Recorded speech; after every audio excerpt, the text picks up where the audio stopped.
Hola queridos amigos y hermanos, Dios les bendiga donde quiera que estén. El día de hoy tengo el privilegio de compartir una porción de la palabra. El mensaje de hoy es el poder de la Biblia. Espero que se encuentren bien de salud donde quiera que estén, ustedes y su familia. Vamos a hacer una pequeña oración el día de hoy. Amantísimo Padre, te damos gracias, Señor, por este día que nos has regalado, Padre. Gracias, Señor, porque nos permite seguir viviendo, seguir respirando, amantísimo Señor. Padre, que seas tú, Señor, en este día, hablando en nuestras vidas, Señor, que sea tu palabra, Señor, penetrando en nuestros pensamientos, en nuestro corazón, Señor, para poder entenderla, Señor, y así poderla hacer viva en nuestras vidas, amantísimo Señor. Que sea tu Espíritu Santo, Señor, guiando estas palabras, Señor, para todo aquel oyente, para todo aquel necesitado, para todo aquel afligido, Señor, y que pueda venir un consuelo, Señor, una sanación, Padre, para que se pueda levantar, Señor, y pueda reconocerte como Dios. Te damos gracias, Señor, en el poderoso nombre de tu Hijo Jesucristo, Señor. Amén y amén. Pues el día de hoy vamos a compartir con ustedes este mensaje que es el poder de la Biblia. Y le voy a pedir si tiene usted una Biblia al alcance, si no, yo voy a leer Hebreos 14 del 12 al 13, ¿verdad? Y su bendita palabra se lee en el nombre del Padre, del Hijo y del Espíritu Santo. Voy a leer la nueva versión internacional, Hebreos capítulo 4, versículo 12 y 13. En el 12 dice: ciertamente la palabra de Dios es viva y poderosa, y más cortante que cualquier espada de dos filos. Penetra hasta lo más profundo del alma y del espíritu, hasta la médula de los huesos, y juzga los pensamientos y las intenciones del corazón. En el 13, ninguna cosa creada escapa a la vista de Dios.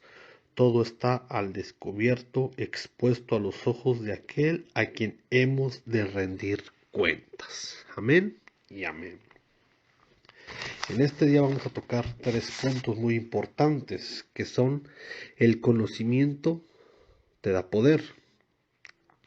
2, la palabra es la ley de Dios. Y el tercero es: aunque no creamos en Dios, vamos a ser juzgados por Dios. Amén. ¿Qué nos dice Hebreos 4:12? Pues vamos a repetir el principio de este versículo, ¿verdad? Dice, Hebreos 4:12 dice: ciertamente la palabra de Dios es viva y poderosa, y más cortante que cualquier espada de dos filos, penetra hasta lo más profundo del alma y del espíritu, hasta la médula de los huesos. Hasta ahí vamos a tocar. El poder de la Biblia. Todo ser humano en alguna ocasión ha escuchado hablar de Dios. Aunque no creamos en Dios, hemos escuchado hablar de Dios. Aunque no creamos en Jesús, hemos escuchado hablar de un Jesús. Nosotros los cristianos lo conocemos como nuestro Redentor, como nuestro Salvador. Partiendo de esa teoría, partiendo de esa idea, partiendo de esa fe, nosotros como cristianos hemos entendido que la Biblia está escrita por Dios, y por lo cual tiene un poder para poder cambiar nuestras vidas, valga la redundancia. ¿Por qué nosotros decimos que la palabra de Dios tiene poder? Porque así lo hemos entendido, así lo hemos estudiado y así lo hemos leído en esta noche. Dice: ciertamente la palabra de Dios es viva y poderosa. Poderosa significa que tiene poder. Esta palabra, cuando nosotros los cristianos la leemos, la meditamos y la podemos alcanzar a comprender, entendemos que con esto que está escrito en este libro, nosotros podemos entender que Él nos da poder de apartarnos de esta vida a la cual toda la gente, todo el mundo podría decir que está bien hecho, pero a la luz de la palabra nos empezamos a dar cuenta de qué es lo que estamos haciendo bien y qué es lo que estamos haciendo mal. Por eso dice en esta porción que es viva y poderosa y es más cortante que cualquier espada de dos filos, penetra hasta lo más profundo del alma y del espíritu. Cuando penetra la palabra de Dios hasta lo más profundo de nuestra alma, nos empezamos a ver en un espejo y podemos analizar qué es lo que estamos haciendo mal. ¿Cómo es que nosotros nos estamos portando bien? ¿Cómo es que nosotros nos estamos portando mal? ¿Por qué decimos y alcanzamos a entender que es pecado y que no es pecado? Nosotros los cristianos a lo que le llamamos pecado es a lo que no le agrada a Dios. Y está bien claro en los mandamientos. Amarás a Dios sobre todas las cosas. No robarás, no mentirás, no fornicarás, no desearás la mujer de tu prójimo. Y son 10 principales. Y 2 principales que dejó nuestro Señor Jesucristo. Amarás a tu prójimo como a ti mismo. ¿Sí? Entonces está amar a Dios sobre todas las cosas y amar a tu prójimo como a ti mismo. Partiendo de esa base podemos entender que si yo le hago daño a mi prójimo, si yo le hago daño a mi amigo, a mi esposa, a mi hijo, a mi jefe o a cualquier persona en la calle que es mi prójimo, estoy infringiendo la ley de Dios. Entonces ahí puedo empezar a decir, estoy actuando mal, tengo que dejar de hacerle mal a la gente, tengo que dejar de hacerle mal al prójimo. Y cuando uno empieza en los caminos de Dios, le empiezan a decir, no, pues ya te lavaron el cerebro, ya te empiezan a prohibir las cosas, ya no te vistas así, ya no camines así, ya no hables así, ya no hagas esto, ya no hagas lo otro. Pero en realidad la gente no nos obliga a dejar de hacer las cosas. Cuando uno empieza a comprender la palabra de Dios, es el poder de la Biblia cuando empieza a ejercer en nuestras vidas. Ese poder que nos indica que son cosas que no le agradan a Dios. Si yo como varón antes tenía yo varias mujeres y la Biblia me enseña que el tener varias mujeres es el pecado de fornicación, entonces alcanzo a entender que eso no le agrada a Dios. Entonces no hay necesidad de que alguien me venga a decir que no debo de tener más de una mujer. La misma palabra me muestra que debo de dejar de buscar mujeres. ¿Por qué? Porque Dios me ha bendecido con una esposa, Dios me ha bendecido con una mujer, entonces no hay necesidad de buscar mujeres. Entonces ahí es donde empiezo yo a comprender que tiene poder la palabra de Dios y puedo abandonar esas prácticas. Igual puedo venir a ver que todo lo que entra en mis ojos por medio de lo que yo vea, tengo que cuidar mis ojos viendo lo agradable para Dios. Si yo veo a una mujer con el deseo de querer tenerla, eso se llama lujuria. Y no hay necesidad de que alguien venga y me diga, sabe que no vea usted así a esa persona, no vea usted así a esa dama, porque usted la está deseando. La misma palabra me va a mostrar que eso no le agrada a Dios. Entonces yo empiezo a dejar de hacer esas prácticas. Igual, cuando en mi caso, que yo estoy casado, si yo en el pasado le gritaba yo a mi mujer, si yo en el pasado golpeaba yo a mi mujer, la palabra dice que debo de tratar como pétalo de una rosa a mi esposa, a mi mujer, que debo de tratarla como un vaso frágil. Entonces ya no hay necesidad de que el pastor o el líder o un hermano me diga, hermano, no trate usted así a su mujer. la misma palabra, el poder de la palabra me va a mostrar que eso no es agradable a Dios. Entonces ahí es donde el poder de la Biblia empieza a ejercer en mi vida y puedo empezar a hacer cambios. Cambios no para agradar a la gente, sino para agradar a Dios. ¿Por qué? Porque entendemos que es el poder de Dios el que nos va a ayudar a cambiar nuestras vidas. Si yo en el pasado estaba yo atrapado en el mundo del alcoholismo, las drogas, y sé que eso le hace daño a mi cuerpo, entonces yo voy a alcanzar a entender que eso no le agrada a Dios. Y por lo consecuente, voy a tener el poder de entender que eso lo tengo que abandonar. Eso lo tengo que apartar de mi vida, tengo que dejar de hacerlo. ¿Por qué? Porque necesito y quiero agradar a Dios. Ese es el poder que empieza a ejercer la Biblia en mi vida.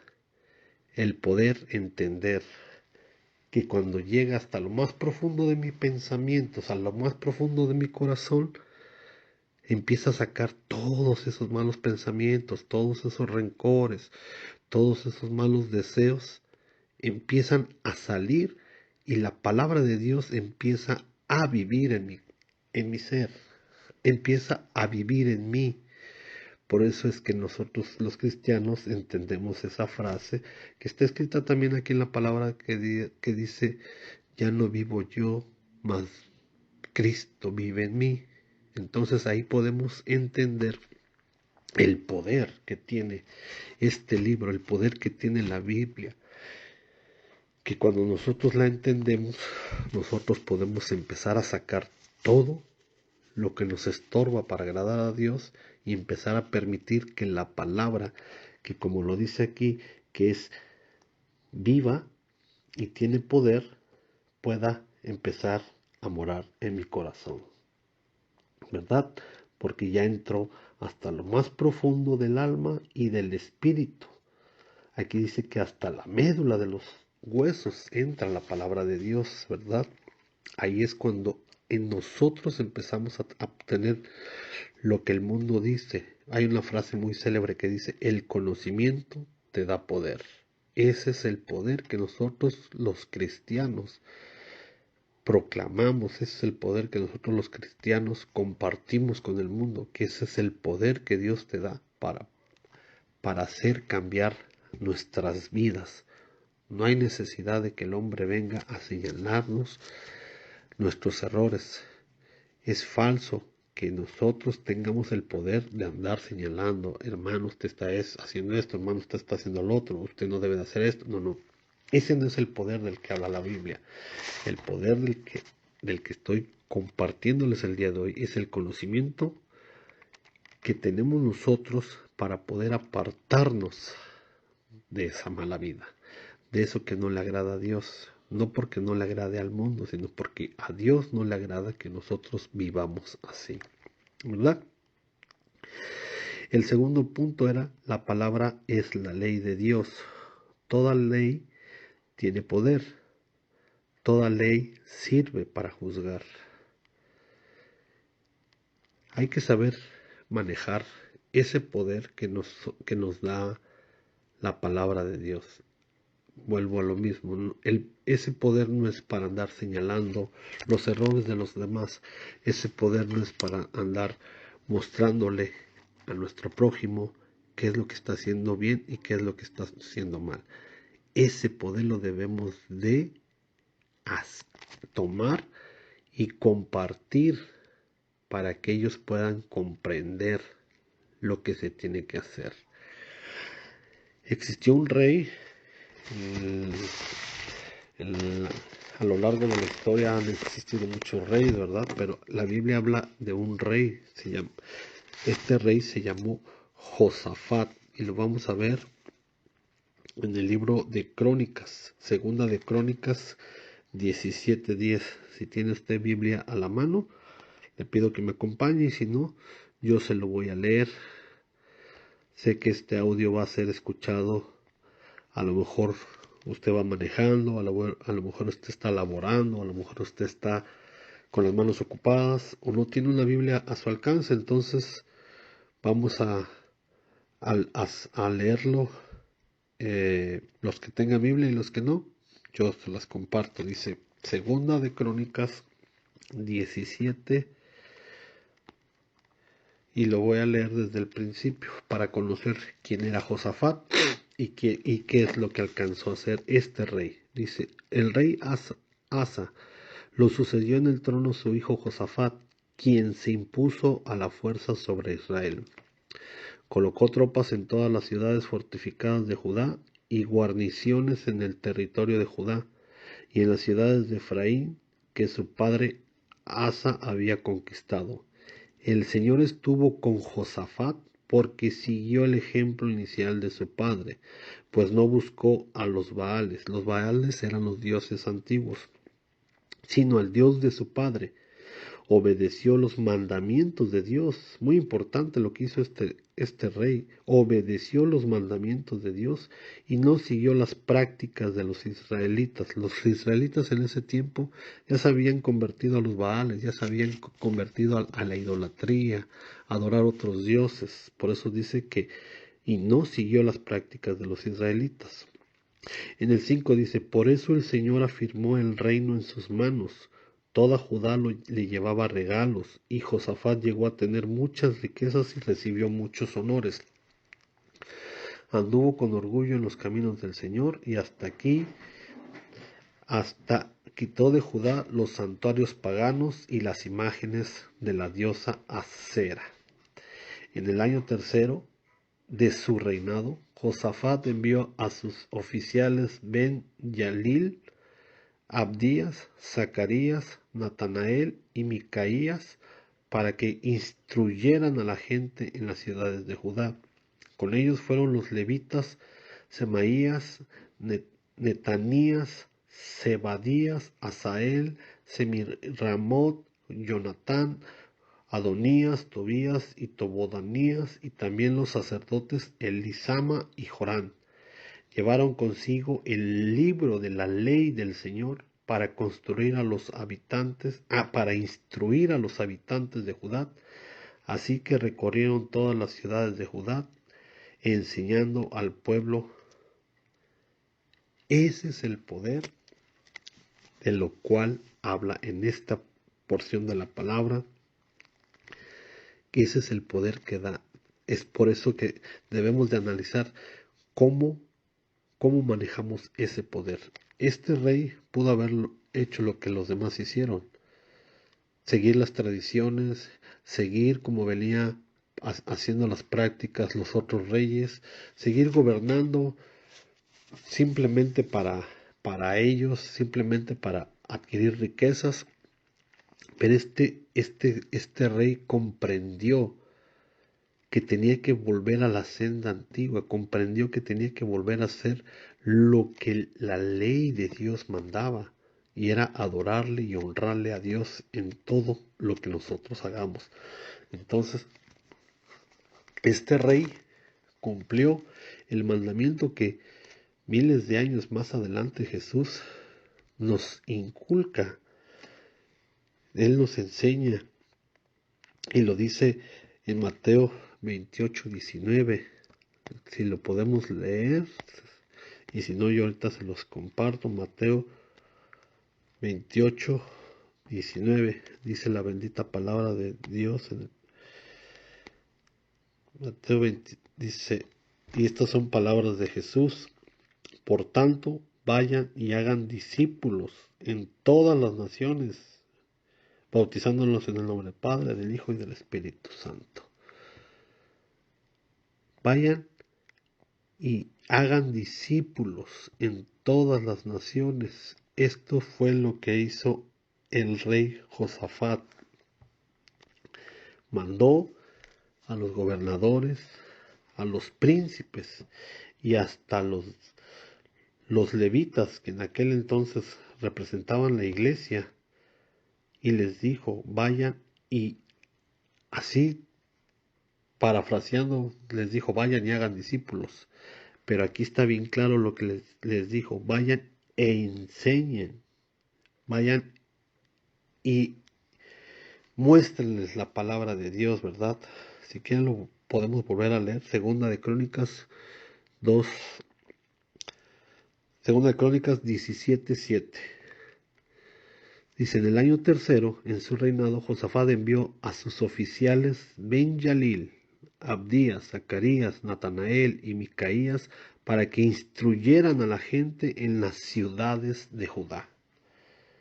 Cuán importante es que ese rey utilizó el poder que tenía para poder enseñarles a todas las naciones de su alrededor, a todas las naciones que estaban bajo su cargo, poderles enseñar la palabra de Dios, poderles enseñar una ley más poderosa que la ley terrenal. Él dijo, vayan e ilústrenlos, enséñenles la palabra de Dios para que puedan ser obedientes a lo que dices y así que el Señor pudiera honrarles, porque sabemos que el que honra a Dios, Dios no lo humilla, Dios lo levanta, Dios lo honra, Dios lo protege, Dios lo prospera, Dios hace conforme a la voluntad de su corazón. No estamos queriendo decir que se haga nuestra voluntad, sino que Dios pesa los corazones. Y si nosotros tenemos buenas intenciones en nuestros corazones, Dios va a permitir que su voluntad se haga en nosotros. Él va a permitir que lo que nosotros sentimos, pensamos y deseamos se haga realidad, porque Él va a conocer los verdaderos sentimientos, los verdaderos deseos de nuestro corazón.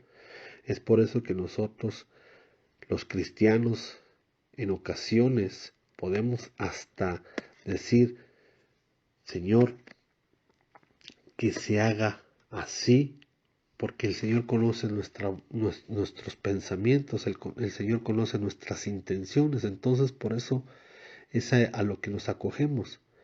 Pero la palabra de Dios dice que todo lo que pidamos en el nombre de Jesús, si está dentro de la voluntad de Dios, Él lo va a permitir. Él va a permitir que se haga en nuestras vidas.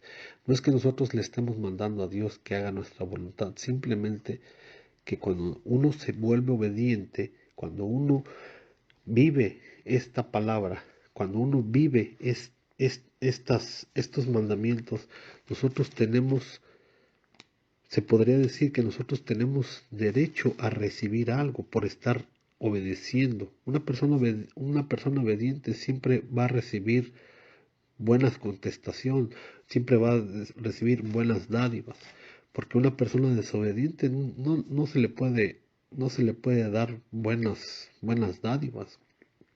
Es por ejemplo cuando su hijo o alguien se porta mal con usted y viene y le pide un favor, pues usted va a decir, no porque te portaste mal, o no porque no me hiciste este favor, o no porque eh, me has tratado mal. Entonces, ahí nos damos cuenta que un corazón que está resentido, un corazón que está con malos sentimientos, no puede recibir buenas obras. Así con Dios. Dios pesa nuestros corazones y cuando nosotros levantamos una oración y le pedimos que su favor se haga en nuestras vidas, Él atiende nuestras oraciones. Pero antes de que Dios mueva su mano de poder para que nosotros podamos seguirle alabando y glorificando, nosotros tenemos que volvernos obedientes a su palabra. Nosotros tenemos que obedecer esta palabra que está escrita aquí en esta Biblia. Sabemos por eso que la Biblia tiene poder, el poder de cambiar vidas. Porque si tú te vuelves obediente, si tú lees esta Biblia, la entiendes y la empiezas a vivir, a Dios le va a agradar y Dios va a poder empezar a cambiar las cosas a tu alrededor, así como este rey Josafat. Fíjense, hasta sus enemigos le llevaban provisiones. Aquí en el Aquí en el mismo Segunda de Crónicas 17, pero en el capítulo 12 dice, Josafat se hizo cada vez más poderoso, construyó en Judá fortalezas y lugares de almacenamiento, y tenía muchas provisiones en las ciudades. En Jerusalén contaba con un regimiento de soldados y muy valientes. 14. Cuyo registro, según sus familias patriarcales, es el siguiente: jefes de 1000 soldados de Judá, Adnas, el comandante, al frente de 300.000 soldados. Le seguía Joanán, Joanán, al frente de 280.000 soldados. Le seguían Amasías, hijo de Sicri, que se ofreció voluntariamente para servir al Señor y estaba al frente de 200.000 soldados. Y así puedo seguir leyendo todo lo que el Señor le bendijo. Todo por hacer algo tan sencillo, saber manejar el poder que él tenía. Y antes de enorgullecerse y decir, bueno, pues aquí yo soy el rey, aquí se va a hacer mi voluntad. No, antes de todo eso, en el año tercero, dice en el capítulo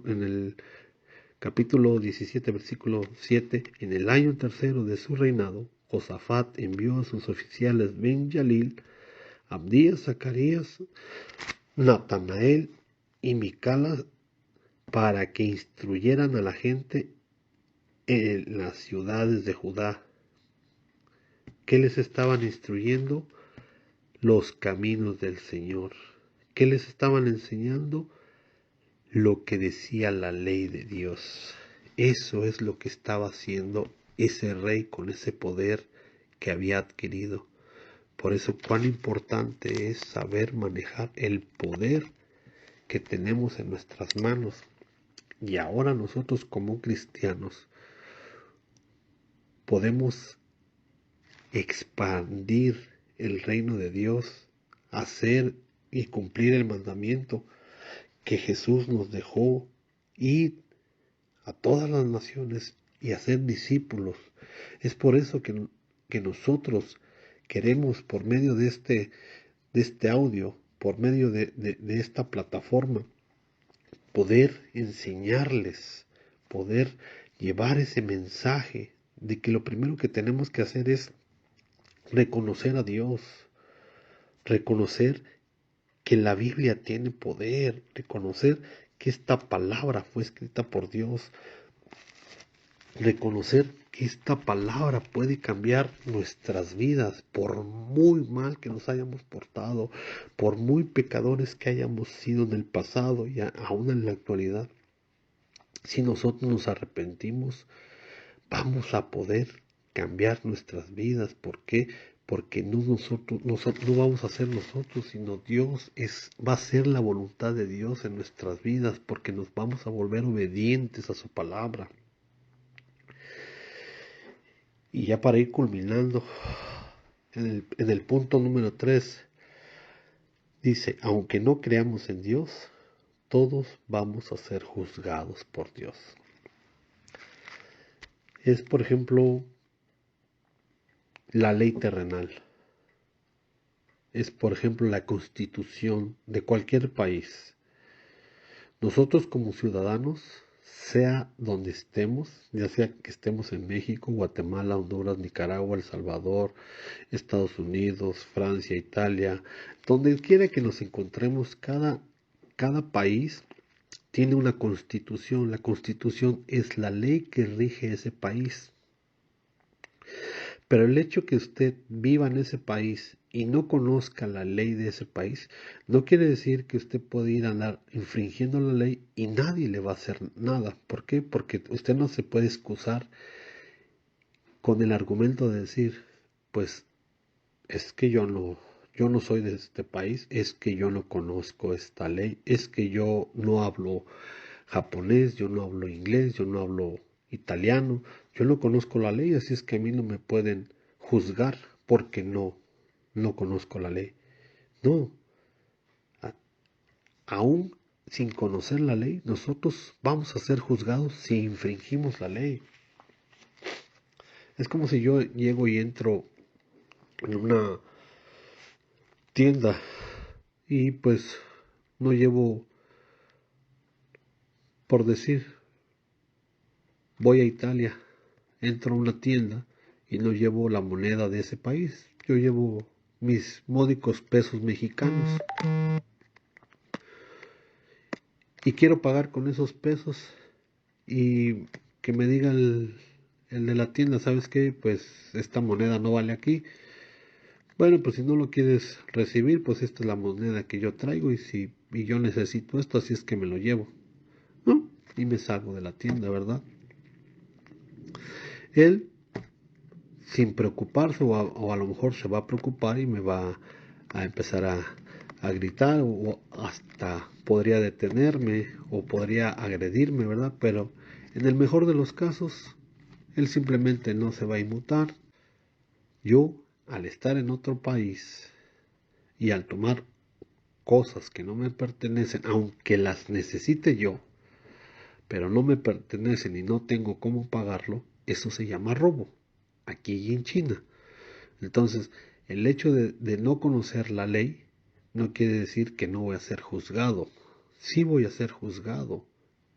Aunque yo diga que no conozca la ley, o que no quiero conocer la ley, o que no me quiero sujetar a esa ley, yo voy a ser juzgado.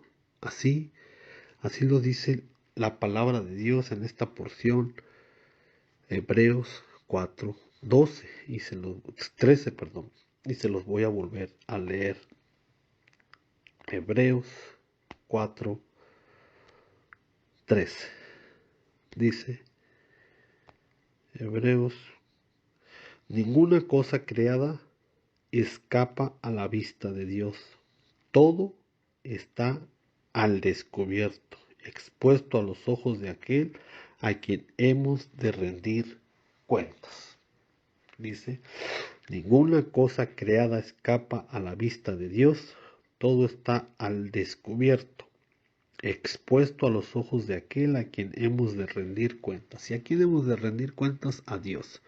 Usted se puede pasar toda la vida diciendo que usted no cree en Dios, que porque hay maldad en el mundo, que porque hay guerras, que porque hay esto, que porque hay el otro. Usted puede andar toda la vida diciendo que no existe Dios, pero a final de cuentas, esta palabra dice que todos, todos vamos a rendir cuentas a nuestro Creador.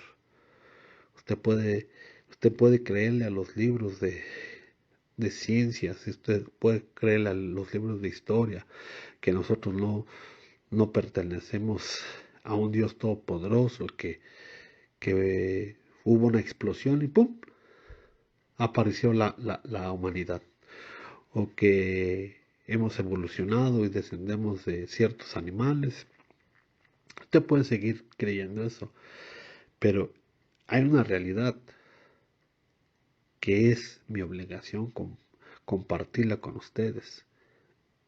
Hay un Dios que nos creó, hay un Dios que crea todo y nosotros somos parte de su creación.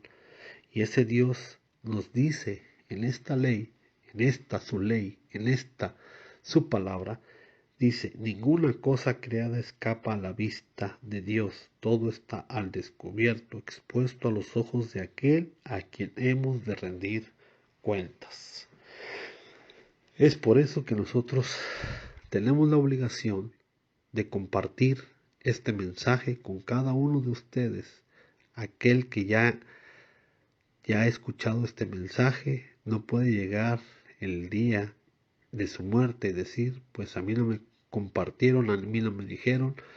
Ese ya va a ser simplemente un alegato sin fundamentos, porque en aquel trono de la gracia del Señor nos vamos a presentar todos y nos van a decir, en aquella noche, en aquel día, en aquella mañana que tú escuchaste un audio, que tú le llamaste loco, que tú le llamaste no tiene sentido, que tú creíste que no era verdad, en aquel entonces te van a sacar esta verdad y te van a decir, se te predicó, se te enseñó, se te dijo y no hiciste caso.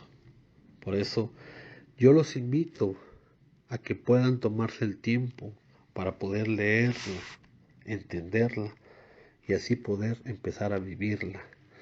Permita que esa palabra que acaba de entrar en su corazón, esa palabra que acaba de atravesar lo más profundo de su espíritu y de su alma, esa palabra que ha llegado a lo más profundo, íntimo de sus pensamientos, y en estos momentos le está mostrando que hay un camino el cual seguir, que hay un camino, pero hay que abandonar nuestras viejas prácticas, nuestras malas prácticas, para poder empezar a vivir lo que dice esta palabra, esta Biblia.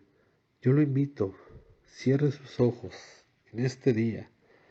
Si este día la palabra de Dios ha entrado a tu vida, a tu ser, yo te invito a que cierres tus ojos y que le digas de todo corazón al Creador, que le digas: Señor, en este momento estoy confundido, en este momento no entiendo muchas cosas, pero creo que hay un Dios. No lo conozco, quiero conocerte, Señor. Quiero que entres en mi vida, quiero cambiar mi vida, quiero que ese poder que tiene tu palabra, que ese poder que tiene la Biblia de cambiar vidas, pueda empezarse a hacer viva en mi vida. Que ese poder que tiene tu palabra de cambiar vidas, yo lo quiero ver, Señor. En este momento me arrepiento de todo corazón, me arrepiento de mis malos caminos, de mis malas prácticas. Y recibo a tu Hijo Jesucristo como mi único y suficiente Salvador. Reconozco que bajó del cielo a esta tierra, fue crucificado, fue muerto, pero resucitó al tercer día. Y esa sangre que derramó en la cruz del Calvario es la sangre que lava y purifica mis pecados. Confieso que hay un solo mediador entre tú y yo, que es tu Hijo Jesucristo. Reconozco a Jesucristo como mi único y suficiente Salvador. Ayúdame, Señor, a poder entender esto y a poder honrarte, alabando y glorificando el nombre de tu Hijo Jesucristo. Inscribe mi nombre en ese libro de la vida que está escrito en la Biblia, en ese libro de la vida de la cual nos han hablado, nos han predicado, nos han enseñado. Inscribe mi nombre en el libro de la vida, para que cuando llegue yo a ese juicio, para que cuando se termine mi vida en este mundo, pueda yo entrar con gozo y con alegría y poderme presentar delante de ti, Señor, y poder adquirir ese regalo que es la vida eterna. Que el Señor les bendiga, mis amados amigos, mis amados hermanos. La palabra está expuesta y le pedimos al Espíritu Santo que sea Él mostrándonos lo que quiere Dios que quitemos de nuestras vidas para poder alabarle y glorificarle con honra y gloria al que vive para siempre. Amén y amén.